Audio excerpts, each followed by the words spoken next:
გლობალურმა ენერგეტიკულმა კრიზისმა ბევრი ევროპელის ჯიბეს დიდი დარტყმა მიაყენა. Საწვავის ფასები მკვეთრად გაიზარდა და მრავალი ოჯახისთვის ელექტროენერგიისა და გათბობის გადასახადის გადახდა სერიოზული პრობლემა აღმოჩნდა. მაგრამ აღმოსავლეთ გერმანიაში მდებარე ერთი პატარა სოფელი სულ სხვა გზით წავიდა. ამ სოფელს ფელჰაიმი ჰქვია. აქ გადაწყვიტეს, რომ საერთოდ უარი თქვან წიაღისეულ საწვავსა და ენერგეტიკის გლობალურ ბაზარზე.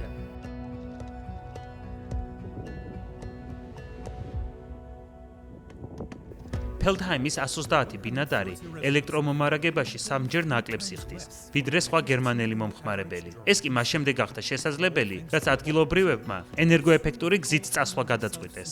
86 წლის ზიგფრიდ კაპერტი დარწმუნებულია, რომ მისმა ქალაქმა სწორი გადაწყვეტილება მიიღო. ჩვენ ძალიან ბედნიერი ვართ ასეთი სქემა რომ გვაქვს. 1 კილოვატ-საათში 12 ევრო ცენტს ვიხდით. ამის აღნიშვნა ნამდვილად ღირს. ძალიან სასიამოვნოა იმის გაცნობიერება, რომ ჩვენი საკუთარი ენერგომომარაგების ჯაჭვი შევქმნით და ის გვიცავს.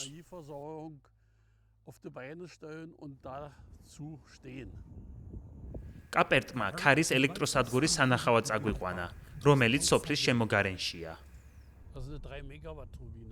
ამ ტურბინების სიმძლავრე 3 მეგავატია. როცა აქ ამოდიხარ ამ ქარის ტურბინების შესანიშნავი ხედი ჩანს. ცოტა შემაღლებულზე ვართ, დაახლოებით 150 მეტრია ზღვის დონიდან. ბრწყინვალე ადგილია ქარის დასაჭერად. ქარის რამდენიმე ათეული ტურბინა ფაქტობრივად სახლის კართან აქვთ. საინტერესოა გაუწია თუ არა სოფლის მოსახლეობამ წინააღმდეგობა მათ დადგმას. კაპერტი ამბობს, რომ გარკვეული კითხვები იყო, მაგრამ რეალურად წინააღმდეგი არავინ ყოფილა. სოფლის ყველა მცხოვრებმა, რომლებიც ძირითადად ფერმერები და მიწის მფლობელები არიან, მხარი დაუჭირეს ამ იდეას. ჩაფხუტი დაიფარე და კარგად დაიკავე, როცა მაღლა აიხედავ, თორემ დაგივარდება. აქ შეგიძლიათ ნახოთ, რამდენია ქარის სიჩქარე დღეს. ეს ტურბინის ფრთის მოძრაობას აჩვენებს, რომელიც ამ წუთას 370 კილოვატს აწარმოებს არსებული ქარის პირობებში. გვინდა, რომ სრულყოფილი გენერაციის ობიექტი გქონდეს ნამდვილი ელექტროსადგური. ეს ტურბინები აქ იმიტომ დადგეს, რომ შესაფერისი პირობებია და ყველა აუცილებელი ნებართვაც აღებულია.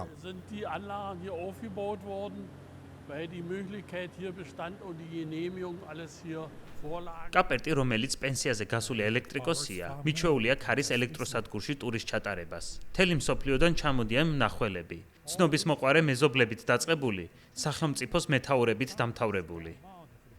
ეს ელსადგური მხოლოდ სოფელს არ ამარაგებს.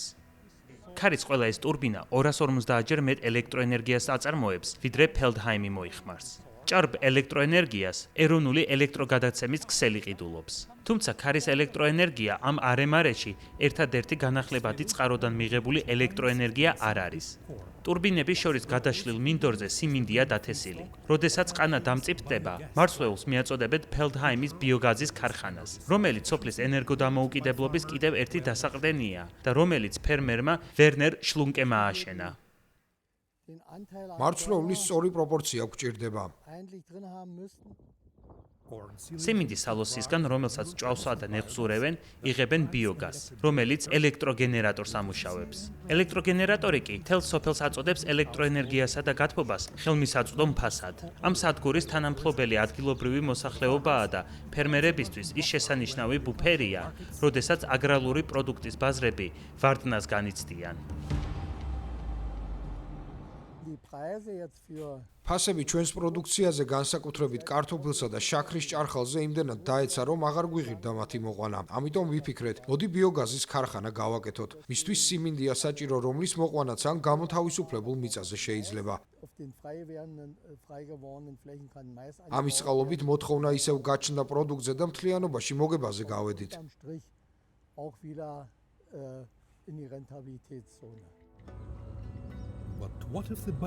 მაგრამ რა მოხდება თუ კი ქარხანას შეკეთების მიზნით გააჩერებენ?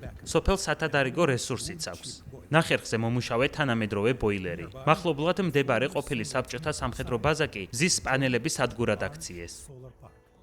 ეს მოქნილი ენერგეტიკული ნაზავი ადგილობრივ დონეზე ენერგეტიკული გარდამავალი პერიოდის სახელმძღვანელო პრინციპად იქცა. ამ ქალაქის გასაცნობად ყოველ კვირაში სკოლის მოსწავლეები ჩამოჰყავთ. ეს ყველაფერი მაინტერესებს, რადგან ეს ჩვენი მომავალია. განახლებადი ენერგია ძალიან მნიშვნელოვანია. ჩემი აზრით, ეს ძალიან სერიოზული საკითხია ახლა. პატარა სოფლისთვის ეს მართლაც დიდი ნაბიჯია, მაგრამ საინტერესოა ეს მოდელი სხვაგანაც თუ გაამართლებს. მუნიციპალიტეტის მერი დარწმუნებულია, რომ გაამართლებს და რომ სხვებსაც შეუძლიათ მათ მაგალითს მიბაძონ, თუ კი არ დაიზარებენ. ბატონო მერო, ნამდვილად რეალური და მდგრადია აქაური ენერგოდამოუკიდებლობის მოდელი და რამდენად შესაძლებელია მისი გამეორება სხვაგანაც.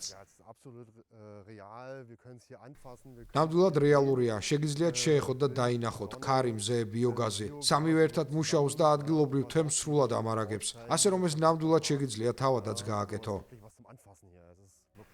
ეს მოდელი რომ შეექმნათ, შემოქმედებითი მიდგომაც დასჭირდათ. მათ შორის სრულიად ახალი ელექტროგადამცემი ხაზების ქსელის შექმნაც, რაზეც დიდმა საყოფაცხოვრებო კომპანიებმაც კი უარი განაცხადეს. მაგრამ მაიკლ რაშემანი, რომელიც ამ პროექტის სისრულეში მომყვანი ენერგოკომპანიის ხელმძღვანელია, მიიჩნევს, რომ ასეთ მასშტაბებზე გასვლა ენერგოდამოუკიდებლობისთვის აუცილებელია. ფელდჰაიმის მსგავსი პატარა სოფელი სრულიად გაცოცხლდა ამ სიტყვის საუკეთესო გაგებით, როდესაც პირდაპირ სარგებელი მიიღო აქ წარმოებული ელექტროენერგიით.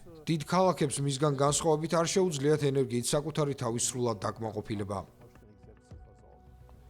მაგრამ ეს ყველაფერი არ არის. ფელდჰაიმში ამის შემდეგ კიდევ დიდი 10 მეგავატიანი ენერგიის შემნახავი ბატარეა დადგეს, რომელიც ნაწილობრივ ევროპული რეგიონული განვითარების ფონდმა დააფინანსა. ბატარეის დახმარებით ადგილობრივი ელექტროგადამცემი ხაზების ქსელი სტაბილურად მუშაობს ნებისმიერ ამინდში. ეს ჩვენთვის ძალიან მნიშვნელოვანი იყო, რადგან ეს იყო მკაფიო ნიშანი იმისა, რომ ეს მუშაობს და ეკონომიკურად გამართლებულია, რომ შეგიძლია ელექტროენერგია მინდვრებიდან პირდაპირ სახლში მიაწოდო ხალხს, სწრაფად და სხვა ქსელის ჩარევის გარეშე და თან აბსოლუტურად ხელმისაწვდომ ფასად. ფელდჰაიმის წარმატება რამდენიმე ძირითადმა ფაქტორმა განსაზღვრა. ესენია: კარგი გეოგრაფიული მდებარეობა, მცირე და შეკრული თემი, რომელიც განსხვავებულად ფიქრობს, გონება გახსნილი ინვესტორები და როგორც ეროვნული, ისე ევროკავშირის პოლიტიკური მხარდაჭერა. ამ მოდელმა შესაძლოა ყველგან არ გაამართლოს, მაგრამ ის თვითკმარი ენერგოდამოუკიდებლობის ნამდვილი მაგალითია, რომელიც ნამდვილად ევროკავშირში შეიქმნა.